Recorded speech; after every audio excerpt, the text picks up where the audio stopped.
Hi there, I'm Kylie Mowbray-Allen from Hello Media. And I'm Jenni Walk from Elephant in the Room Consulting, and you're tuning into Bite-Sized Business Live Podcast, the show that helps business owners get clarity and insight to grow their dream business. Whether you're launching, ready to scale, or figuring out what's next, we discuss the nitty-gritty, the hard bits, the opportunities, and the behind the scenes, and share how we've grown our own companies and helped others do the same. We're glad you're here. Kylie Mowbray-Allen from Hello Media, and you're tuning into Bite-Sized Business Live Podcast, the podcast that helps small businesses build the dream business. I'm so sorry. My dream business worlds are a little bit all over the place today. Hello, Kylie. How are you? This is the perfect topic. This is the perfect topic for us today because we're talking about freedom to flourish, building a flexible business that thrives anywhere. And we were just having a chat before we started recording, and this is Jenni's last week as an unmarried woman, B, before she takes a break for a whole month and steps away from her business and those work responsibilities. So how amazing. And so there you're feeling a little like, today, because it's a massive week for you, Jenni. How are you feeling about it? I'm really good. Thank you, Kylie. I'm so excited. This is going to be a massive week, but you're right. Like, we're closing everything out and organizing our stuff so we can take a full month off work and not have to worry. Not that we worry about work, but that gives me the flexibility and freedom to spend time with Michael post wedding. Go to Japan, where we're going to go and hang out in Japan, do some local trips around Australia for a couple of weeks, and just enjoy each other in that kind of post wedding joy. But it is a massive week for us. We have Connect Conference on Wednesday, where we have a knowledge forum that we're emceeing or facilitating the panel for, and then we have the Connect Gala dinner Thursday night, which is which we're really excited. We're a finalist for 2 awards, which is exciting, and then Friday is the kind of start of our wedding weekend. So it's a massive week. But it's so exciting because we have set the business up that we can just take a step back and I'll let my amazing team look after it while I go and have a bit of a break. And did I hear a little rumor that your husband-to-be, excuse me, is going to be joining you in the business also when you come back from honeymoon life? Well, he'll be doing a little bit more work in the business, yes. We're still negotiating what he might be doing and what he'll be doing. He's taking some time off to look after his back, he's had an injury with. But yeah, so my goal is for us to be able to, run the business and do the business together. He's not interested in consulting at all, but he's interested in supporting me, and that's what I love about him. Or one of the things that I love about him. So yeah, we're looking at ways that we can connect and things that we can do while he's, recovering and maybe in the future. Brilliant. The world is this oyster. That's very, very exciting, isn't it? Especially that he's able to take the time away, look after that back, take care of it, and then come back and think, where might I like to work? Maybe with Jenni. And what I love about that is we've created a business that has the flexibility to do that. I think that's the key piece about Michael wanting potentially working with us or not, is that the business we've created with Elephant in the Room Consulting and the supporting businesses that we have been developed in a way that we can ebb and flow with what we need to do. We're in a really comfortable position now. We've got some beautiful clients that we work with who know the flexible way that we like to work.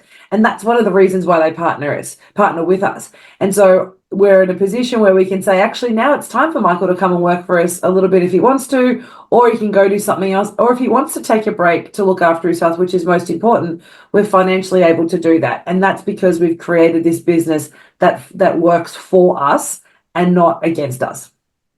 Brilliant, Jenni. So as you know, I used to work in the film industry, and so I started off as a production assistant for a company in London in my very early 20s, 21, and then have been in all kinds of roles. So producer, but also runner and driver and all kinds of things here in Australia, like at Movie World, shooting films and stuff, and for different production companies around the place, long time ago. But one of the important things that we all need to remember is that what you see, like the duck or the swan above the surface, that's just like the coach or the consultant, right? What's going on below the surface? That's all the people that are doing those really, really, really important jobs that keep it all running. so that we can do what we do.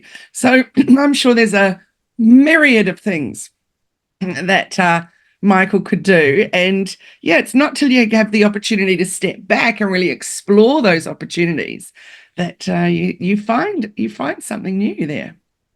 And I think it's a deliberate, it's about being intentional, right? So one of the things we want to talk about is how you create this business that allows you to ebb and flow and create that space. So you do have your amazing team behind the scenes, if you like, who are doing and supporting the business so that we can, grow the business we want. My team have flexibility. It's a public holiday. When there's public holidays in the Philippines where my virtual assistants work, we have flexible to provide them those days off so they can enjoy their time. When I have a public holiday, they can make a choice whether they want to work on those days or not. It's up to them. And so we choose to have flexibility in the way that we operate because it ensures that we get great engagement with our team, but also it means that we're creating a business that will ebb and flow with our life. And the way that we've done that is, as I said, we've been really intentional by saying, what do I want out of my business? What do I want my business to look and feel like? I don't want to have to work 80 hours a week in my business, not because I don't love the work that I do, but that doesn't give me time with my family to do the things that I'm actually trying to create, financial freedom for. So we have a really flexible way of working. And my clients, as I said, know that. So most of my clients know, in fact, all of my current clients know that I'm getting married this week. And so we've been really clear for the last 3 months that we're taking this time off over September. And so we're saying to them, what can we do before and after that? How do we start planning the contracts and the work that we're doing so it's going to fit within that time frame that I'm not leaving them high and dry. So I've got clients emailing me saying, hey, I know it's your last week of work. Can we just catch up for one more meeting before you go? Or we want to make sure we close out the project beforehand, or let's start the new project when you come back in October. So we've got that relationship. And I think that's critical when you're building a business like mine, which is a service-based business, as is yours. Those relationships with your customers have to be intentional. They have to be really focused on how do we create a situation where our needs combine together to create the outcome that we both want, rather than one person being more important than the other. Absolutely. And we had our the New Opportunities Summit. So yes, I was a speaker in it, but also we've been doing the marketing for the whole project. And so it was on yesterday, and it was a very big day. But like you, last week it was a frantic week because they needed a lot of changes made. That's redoing a whole lot of stuff. So behind the scenes, I had to cancel a couple of coaching clients and move them into this week. But then one of them needs to move next week because she's off on holiday. So it's all fine. We just double up here and double up there and shuffle it around. And so I think not being rigid, but finding ways to make it work better for you. We also had to move our Shine Online session. So that's coming for today. So sometimes I feel, oh my goodness, the endless changes. Why can't we just set it in stone? But the reality is there's no such thing. And the more rigid you are, the harder it is to run a business. And I think that's really critical. I think you've hit the nail on the head there, is that flexibility and building your business to be flexible. You can have systems and processes. We have good governance. All those things have to be in place, but they're in place so that they can move with the business. And so we're talking it from a service-based business, but if you have a product-based business, if you're an online e-commerce service, and whether you're drop shipping and you've set your business up to operate 24/7 without you, that's phenomenal. And that's one way you go, I really want financial freedom, but I really don't want to work. I just want to hang out, and have long lunches and go on the beach or look after my health. Well, set up a business that's an e-commerce business that drop ships and you just make money at the top. You can set that up for you. So understanding what you want your business to be is the first step in creating a business that's going to allow you to have this lifestyle you want. Often people chase the money, they don't chase the lifestyle, and they need to be done in conjunction with each other. Money on its own isn't going to give you the lifestyle, and the lifestyle you want may not give you the financial freedom that you want. So it's a conversation at the very start of your business. We do it, and you've been to several Empire Builders. The first day of Empire Builders, we have this conversation about what you want your business to be. What does it look like? How does it operate? What days of the week does it operate? What times of the day? All those activities, because that then sets the framework for all those other things that come. How often I want to work, how many people you need to support you, all those other things. And a lot of people forget that. They just chase, oh, here's a product, here's a service, I'm going to deliver it, and they're not intentional about the design. And I think that's the game changer for people wanting to create something that's going to work for them, not just now, not just in the short term, but in the very long term. I know that a lot of product-based businesses feel really, really tied to their, either they've got a bricks and mortar store or they've got both bricks and mortar and online, and they know they've got to get orders out. People expect them tomorrow, yesterday, whatever. But I think it's just so incredibly important to find ways to make it suit you. So if you don't want to be in that shop 7 days a week or replying to people 7 days a week, because we all know that these days customers are sending us a message on WhatsApp and Messenger, and it's really out of control. And so setting your boundaries, making sure that you're using AI to help where needed. So maybe that's setting up ManyChat with trigger words and stuff. Making sure, though, I have to really say how important it is to make it clear that it is a bot. But many of the things that I'm needing to chat with, of course, they're based in the States. So they're not, got a human handling the queries while I'm needing them. But it clearly says, the humans work these hours and we'll get back to you then, but rest assured we're passing on your queries or whatever as the bot. And so I think that's great because it's just not leaving you hanging, feeling unheard. It's interesting in terms of that product, because even product-based businesses, there's so many ways you can set up your product-based businesses so you're not a slave to your orders. But so many companies don't do that. They have that kind of structure where, no, I need to pick and pack or I need to organize it. And when you calculate the profit that you're getting off the top of that, if you're doing it yourself versus getting a drop shipping or a partner provider who's actually going to produce it for you and send it out to you, it saves you, all those activities and conversations. People don't have those deliberately. It's this kind of, oh, I need to control everything because that's the best way for it to work. But actually what they end up doing is, you've just said, they become a slave to their business. I was talking to a gentleman last week. My Uber driver, we were having a chat about business. I happened to leave my my little cable case in there with my logo on it. So he reached out saying, hey, is this yours? And by the way, can we catch up about those business conversations? I thought, perfect branding. Anyway, we're chatting last Friday, and that was the conversation, or Thursday, that was the conversation we're having, is when you're running your business, do you want to be doing, do a $5,000 order that you have to then find space for and stock for, and then do the packing on demand? Or do you find a partner, a local producer who's not going to require you to do a large bulk order, who is going to drop ship for you, and then you're just paying the difference? And when we work through the numbers, it's give or take the same amount of revenue and profit that he's going to get, but the time he has to put into the business is actually 80% less, because he's focusing on building brand of the business and the social profile rather than spending time packing. So people only look at that short term, oh, well, I'm going to save money if I do it myself. It's going to be easier and my profit is bigger, but they're not counting in their time. They're not counting in hours of work that they have to do, but also, as you say, the slave to the orders, right? That's what we're trying to create: freedom. Freedom in your business means that you need to be intentional about how you do it. When I had my e-commerce business, so I had hundreds and hundreds of stockists around Australia, and also a distributor overseas, etc. And it was really exciting, and I loved being in it. Huge hours. It also gave me the flexibility to be available for school excursions and pick up after school and that kind of thing. So to a certain extent, I was choosing my hours. However, then I would always go back into the office at night after our daughter was in bed and things. So it was too much of me in there. But also, out of my garage, I had at least anywhere from 3 to 5 staff members in there packing orders, and we'd have a great old time, etc. But it was too much. And then off we'd go and fly off and do trade shows, and it was busy and it was fun and it was all those things. It was only when I was starting to prepare that business for sale, and I was giving myself a year before I even put it on the market, to really package it up beautifully, and that I moved away to a warehouse in Brisbane. And I was a little bit nervous because Brisbane is, over 2 hours away from me. But it was only for the first month while I was setting it all up that I needed to be up there on and off.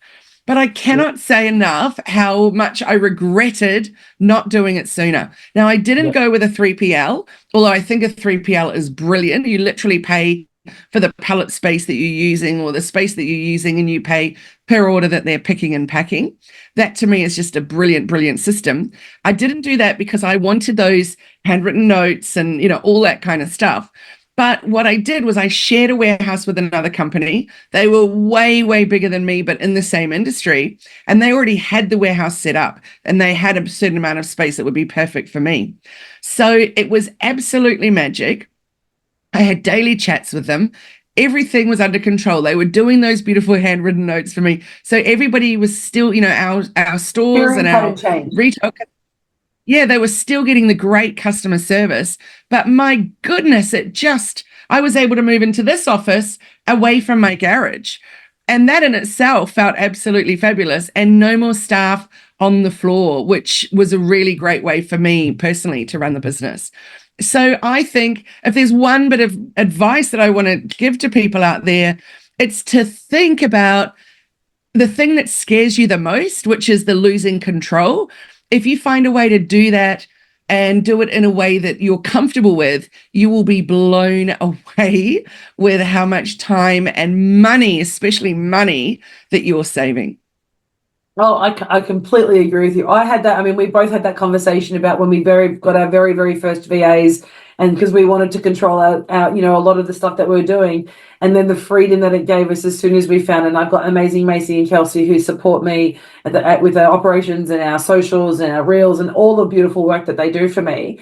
And we had a funny joke around that on the weekend. Someone saying, "I know, can you, when you get married, nobody, don't post any photos before Jenni and Michael do." And I was like, if that's going to happen, you won't get photos till October. So I'm like, you need to be posting photos straight away because my amazing team aren't working on Saturday for my wedding. And if they're not, then we're not going to have photos for our wedding until at least October because I'm not going to have time to do that. But that's the thing is, it took me so long to relinquish that control. But the impact it's had on our business has been phenomenal. They know the business, they are part of the business, they are integral to the business.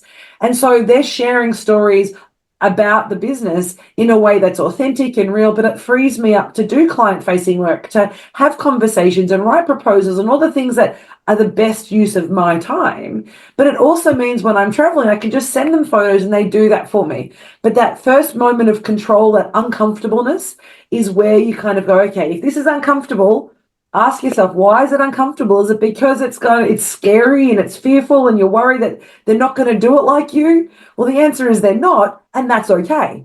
The thing is that because, oh my gosh, they won't do it as well as me. The reality is they're probably going to do it better because they are, they're looking at it more, in an objective way. So I think all those questions when you're creating a business about flexibility and a lifestyle and building your empires, whether your empires is financial freedom, multiple businesses, whatever that looks like for you, you need to be really comfortable and aware of what am I doing? Why am I doing it? What do I want to achieve at this?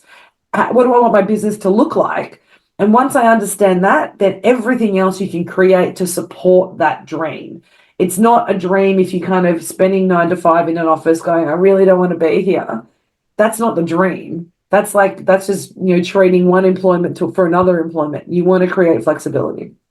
So if we were to share one top tip each for how to even get started on that, then my top tip would have to be CEO day.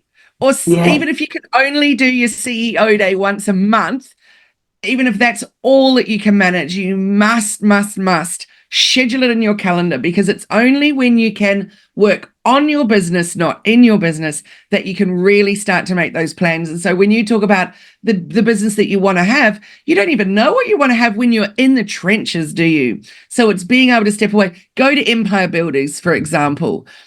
Join the Shine Online Hub, whatever it is that gives you the chance to work on your business and not just be stuck in that messy middle. I love your one with that, the messy middle of business.